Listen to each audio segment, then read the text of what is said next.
फिर एक बार नमस्कार, स्वागत है आप सभी के अपने हिंदी की कक्षा में। दोस्तों, आज हम लोग बिहार बोर्ड कक्षा 12वीं के संपूर्ण हिंदी अध्याय के आपके गद्य खंड के चतुर्थी पाठ से।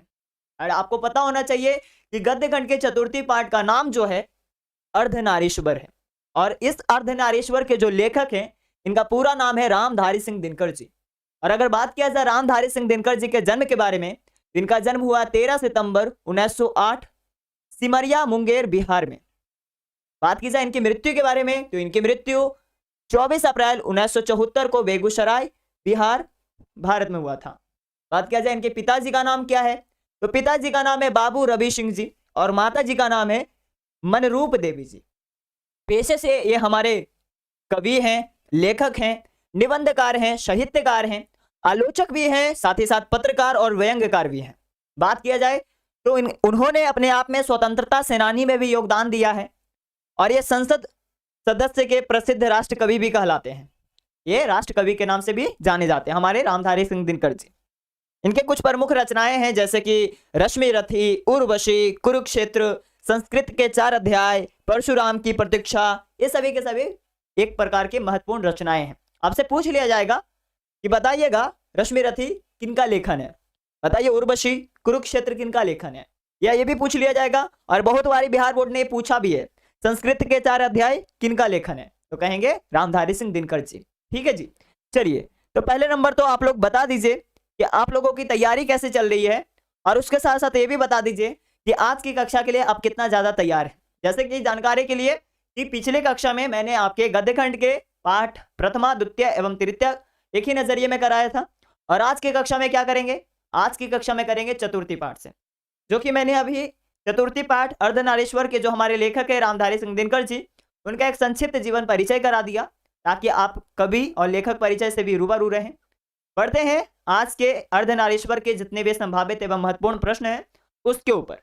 तो बढ़ते हैं आज के अपने गद्य खंड के चतुर्थी पाठ अर्धनारीश्वर के जितने भी संभावित एवं महत्वपूर्ण प्रश्न हैं, सभी के सभी एक नजरिए में देखने की पूरी कोशिश। और ये रहा आज का आपका पहला प्रश्न। बहुत ही गंभीरता से सारे प्रश्नों को समझते चलना है दोस्तों, बहुत ही गंभीरता से सारे प्रश्नों को समझते चलना है और एक एक करके आपको कमेंट सेक्शन में जवाब भी देते चलना है। तो ये रहा आज का आपका अर्धनारीश्वर का प्रथम प्रश्न। प्रश्न क्या है दोस्तों, कहा जा रहा है क्या कि स्त्री को अहेरिन, नागिन और जादूगरनी कहने के पीछे क्या मंशा होती है, क्या यह उचित है? बताइएगा दोस्तों कि स्त्री को हम लोग अहेरिन, नागिन और जादूगरनी कहने के पीछे हमारी क्या मंशा होती है और क्या ये उचित है। तो चलिए इसको बहुत ही सरल एवं स्पष्ट शब्दों में उत्तर करना जानेंगे। कहेंगे दोस्तों कि स्त्री को अहेरिन, नागिन और जादूगरनी कहने के पीछे उनकी मंशा अवहेलना करना है। अगर कोई भी व्यक्ति किसी भी स्त्री को अहेरिन, नागिन या जादूगरनी कहते हैं तो उसके पीछे उनकी यही मंशा होगी कि वे उनका अवहेलना करना चाहते हैं। इसकी इजाद जो है इसीलिए पुरुष करता है क्योंकि उसे अपनी दुर्बलता अथवा कल्पित श्रेष्ठता को दुलारने में सहायता मिलती है।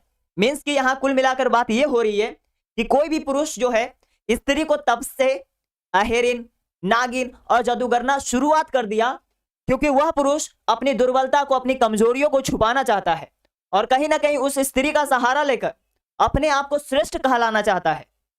यह जरूरी नहीं है कि यह विकार दोनों में हो, मतलब कि कहा यह जा रहा है कि जरूरी थोड़ी ना हो यह विकार उसी में हो सके विकार दोनों में हो। जिस तरह से कि स्त्री को नागिन कहा जा रहा है, जादूगरनी कहा जा रहा है, अहेरिन कहा जा रहा है, हो सके उसी प्रकार पुरुष भी हो। नाग और जादूगर के गुण भी तो नारियों में कम और पुरुष में अधिक होते हैं। कहीं ना कहीं देखा जाता है तो नाग और जादूगर के जो गुण होते हैं नारियों में कम, पुरुषों में अधिक होते हैं। आखेट तो मुख्यतः पुरुष का ही एक स्वभाव होता है। आखेट का मतलब होता है शिकार करना, तो कहते हैं जो शिकार की भावना होता है कहीं ना कहीं मुख्यतः पुरुषों में ही पाई जाती है। अतः स्त्री को इस तरह से निष्कृष्ट उपाधियों से विभूतित करना उचित नहीं है। मतलब इस तरह से अगर हम किसी स्त्री को संबोधन करते हैं तो ये कहीं ना कहीं उचित नहीं माना जाएगा, ये अनुचित माना जाएगा। और इस तरह से हमें कतई नहीं करना होगा किसी भी स्त्री को अहेरिन, नागिन कहने के पीछे हमारी मंशा उनकी अवहेलना करना होती है। बढ़ते हैं अगले प्रश्न पर, और अगला प्रश्न यहाँ पे आ चुका है, बढ़िया से समझते चलिएगा। अगला प्रश्न है दोस्तों कि प्रवृत्ति मार्ग और निवृत्ति मार्ग क्या है। बताएंगे प्रवृत्ति मार्ग और निवृत्ति मार्ग क्या है, चलिए बताएंगे। आखिरकार आप लोग प्रवृत्ति मार्ग और निवृत्ति मार्ग से क्या समझते हैं, बताइए। कहेंगे दोस्तों कि पुरुषों की मान्यता है नारी आनंद की खान है। पुरुषों की क्या मान्यता है कि नारी जो है एक आनंद की खान है। जो पुरुष जीवन में आनंद चाहते हैं उन्होंने नारी को गले लगाया है। अर्थात कि यहाँ पे कहा जा रहा है क्या कि जो प्रवृत्ति मार्गी होते हैं वो एक तरह से नारी के गले लगा के रखते हैं, वे प्रवृत्ति मार्गी कहलाते हैं। अर्थात जिस मार्ग के प्रचार में नारी की पद मर्यादा उठती हो, मतलब जो भी व्यक्ति अपने आप में नारी को गले लगाकर उसका सहारा लेकर अपने जीवन को आनंदमय बनाते हैं वे प्रवृत्ति मार्गी होते हैं। अर्थात जिस मार्ग के प्रचार में नारी की पद मर्यादा होती है वो प्रवृत्ति मार्गी कहलाते हैं। उसे क्या कहा जाता है, उसे प्रवृत्ति मार्गी कहा गया है। निवृत्ति मार्गी वे हैं जिन्होंने अपने जीवन के साथ नारी को भी ढकेल दिया है। मतलब निवृत्ति मार्ग के वो लोग होते हैं जो नारी को अपने जीवन को एक पैरों की धूल मानते हैं, पैरों की जूती मांगते हैं, उसको अपने जीवन से ढकेल देते हैं, उसको निवृत्ति मार्गी कहते हैं। क्योंकि नारी उसके किसी काम के चीज नहीं होती, क्योंकि नारी उसके कोई काम की चीज नहीं होती, इसके लिए उन्होंने संन्यास ग्रहण किया है।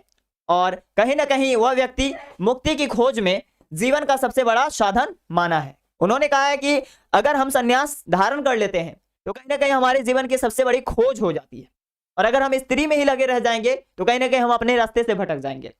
सन्यासी मार्ग ही निवृत्ति मार्ग होता है। सन्यासी मार्ग ही क्या है, निवृत्ति मार्ग है। मतलब जो व्यक्ति अपने आप में संन्यास धारण कर लेते हैं उसको निवृत्ति मार्ग कहा जाता है। क्यों? क्योंकि वह लोग स्त्रियों से कोसों दूर रहते हैं, वे लोग स्त्रियों को अपने जीवन से ढकेल देते हैं। लेकिन दूसरी तरफ प्रवृत्ति मार्गी जो लोग होते हैं वो स्त्रियों को मान मर्यादा से, इज्जत प्रतिष्ठा देकर अपने गलों से, अपने सीनों से लगा के रखते हैं।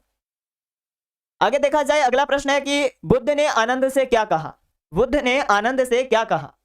कहेंगे क्या कि आनंद, मैंने जो धर्म चलाया था। यहां पर बुद्ध जी हैं और बुद्ध भगवान कह रहे हैं आनंद से, कह रहे हैं आनंद, मैंने जो धर्म चलाया था वह 5 सशस्त्र वर्ष तक चलने वाला है। कहते हैं कि मैंने जो धर्म चलाया था वह 5 सशस्त्र वर्ष तक चलने वाला है, किंतु अब वह 500 वर्ष चलेगा। किंतु अब वह 500 वर्ष चलेगा क्योंकि नारियों को मैंने भिक्षुणी होने का अधिकार दे दिया है। क्योंकि वह नारियों को भिक्षुणी होने का क्या दे दिए, अधिकार दे दिए। तो यहाँ पे बहुत ही सरल एवं स्पष्ट शब्दों में कहेंगे कि बुद्ध ने आनंद से क्या कहा। तो कहेंगे बुद्ध ने आनंद से कहा कि आनंद, मैंने जो धर्म चलाया था वह 5 सशस्त्र वर्ष तक चलने वाला है, परंतु अब जो है वह 500 वर्ष चलेगा क्योंकि नारियों को मैंने भिक्षुणी होने का अधिकार दे दिया है। बहुत बढ़िया जी। आगे बढ़ते हैं, अगला प्रश्न को देखते हैं और यहां पे समझने की पूरी कोशिश करते हैं। देखिए प्रश्न क्या है दोस्तों, कहा जा रहा है यदि संधि की वार्ता कुंती और गंधारी के बीच हुई होती तो बहुत ही संभव था कि महाभारत ना मचता। मतलब यहां पे प्रश्न ये कहा जा रहा है कि अगर मान के चलिए एक पल के लिए कि संधि की जो वार्ता थी, संधि की मतलब मेल मिलाप की वार्ता, आपने महाभारत की कथा जरूर सुनी होगी। उस महाभारत की कथा में एक पांडव होते हैं, कौरव होते हैं, उन दोनों के बीच खूब सारे विवाद होते हैं और संधि की बात चलती है। तो बात ऐसा है कि अगर संधि की जो बात है वो कुंती और गंधारी के बीच हुई होती तो कहीं ना कहीं यथासंभव कि महाभारत नहीं मचता, मतलब महाभारत होता ही नहीं। लेखक के इस कथन से आपका क्या मतलब, आप क्या इस कथन से सहमत हैं या सहमत नहीं है? लेखक के इस कथन के पीछे क्या आशय है, कहने का क्या आशय है? क्या आप उनके कथन से सहमत हैं? क्या हमारे जो लेखक हैं वो कहते हैं कि अगर कुंती और गंधारी के बीच संधि की वार्ता होती तो महाभारत नहीं होता? क्या ये लेखक के कथन से आप सहमत हैं? तो बताइए, चलिए समझते हैं। कहेंगे प्रस्तुत निबंध अर्धनारीश्वर में राष्ट्र कवि दिनकर ने नारी शक्ति की मर्यादा एवं महानता को दर्शाने का प्रयास किया है। अर्थात कि हम कह सकते हैं कि यह जो प्रस्तुत निबंध हमारे अर्धनारीश्वर में जो हमारे राष्ट्र कवि रामधारी सिंह दिनकर जी हैं वह नारी की शक्ति की मान्य मर्यादा एवं महानता को दर्शाने का प्रयास किया है अर्धनारीश्वर वाले निबंध में।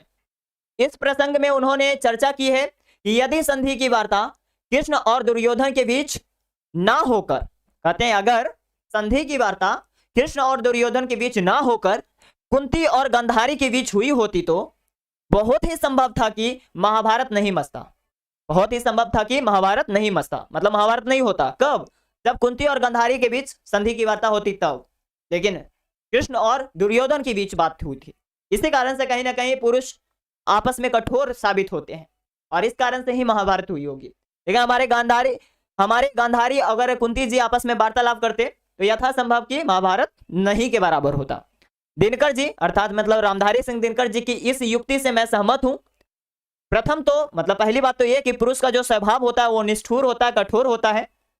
पुरुष का जो स्वभाव होता है निष्ठुर होता है, कठोर होता है।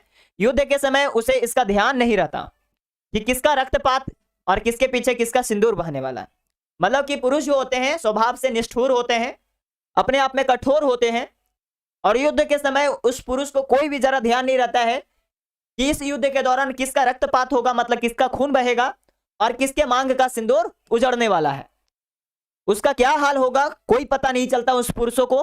दूसरे अवसरों पर नारियों को इस भावना में फिक्र होने लगती है। अगर दूसरे तरफ देखा जाए तो इस अवसर पे नारियों को उस भावना से फिक्र होने लगती है कि नहीं भाई, जिस तरह से मेरे पति मेरे लिए सब कुछ है, मेरे लिए मांग के सिंदूर हैं, सुहाग हैं, उसका भी पति उसके लिए मांग का सिंदूर होगा, सुहाग होगा, उसका भी पति उसके लिए सब कुछ होगा, तो मैं किसी का क्यों रक्तपात करूं, मैं किसी का घर क्यों उजाड़ूं।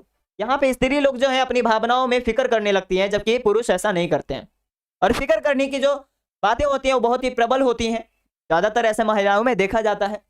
दूसरी नारियों का सुहाग उसी प्रकार से कायम रहे जैसे कि वह अपने बारे में सोचती है। मतलब नारी यही सोचती है कि दूसरी नारियों का सुहाग वैसा ही कायम रहे जैसे वो अपने बारे में सोचती है। ऐसा इसलिए कि नारियां जो होती हैं पुरुषों की तुलना में कम निष्ठुर एवं कठोर होती हैं। बिल्कुल जाहिर सी बात है, स्त्रियां जो होती है, नारी जो होती है पुरुषों की तुलना में बहुत ही निष्ठुर कम होती है, बहुत ही कठोर कम होती है, बहुत ही नर्म दिन की होती है। वो कुंती एवं गंधारी दोनों अपने आप में अपने अपने पुत्रों को राजा बनाना देखना चाहती थी। जहां तक बात करें कुंती और गंधारी के, तो दोनों अपने अपने पुत्रों को राजा बनना देखना चाहती थी। लेकिन इतना तो तय है कि वे इसके लिए इतने बड़े रक्तपात स्वीकार नहीं करती। मतलब जो भी इतना बड़ा महाभारत मच गया, अपने बेटे को राजा बनाने के लिए इतना बड़ा महाभारत तो नहीं करवाते। लेकिन असल में बातचीत पुरुषों में हुई थी और यही कारण है महाभारत हो गया। अगर स्त्री में होता तो भले ही दोनों स्त्रियां कुंती और गंधारी अपने पुत्र को राजा बनना देखना चाहती थी, लेकिन तय था कि इतना बड़ा रक्तपात होना स्वीकार नहीं करती। दोनों चाहती थी कि युद्ध ना हो, दोनों चाहती कि युद्ध ना हो, वार्ता से ही कोई ना कोई रास्ता निकल आए। मतलब दोनों स्त्रियां चाहती, कुंती और गंधारी चाहती कि जहां तक युद्ध ना हो और बातचीत करके ही कोई हल निकल जाए। यह था स्त्री की भावना